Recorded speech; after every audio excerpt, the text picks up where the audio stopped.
कुणीतरी असं म्हटलंय, कुठेतरी पोहोचण्यासाठी आधी घरातून निघावं लागतं आणि घरातून निघाल्यावर एवढी गर्दी असते. तर नमस्कार सांगलीकर. डेस्टिनेशन पर्यंत जाण्यासाठी आपल्याला बस पकडावी लागते म्हटलं. मग काय सकाळी सकाळी बस पकडलो, पण आज पण त्याच जागेवर बसलेलो जिथं काल बसलेलो. आणि मग काय चला म्हटलं, इकडं तुम्हासनी चला म्हटलोच तर इकडं मला सांगली स्टँड पण दिसलंच बघा. कोण तर म्हटलेलं आपल्या डेस्टिनेशन पर्यंत पोहोचायचं झालं तर पायऱ्या चढाव्या लागतात, पण आम्हाला काय पायऱ्या दररोजच्या उतराव्याच लागतात.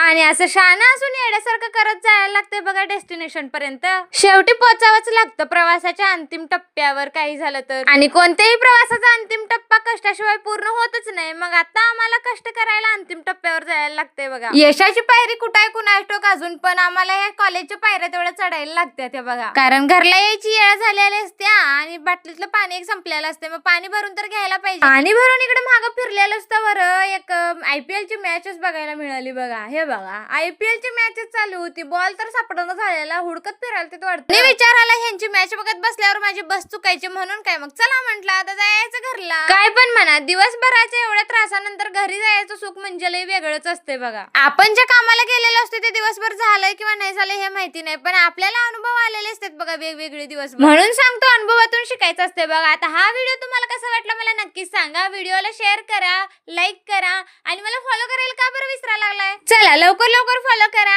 आणि मला असंच प्रेम देत राहा.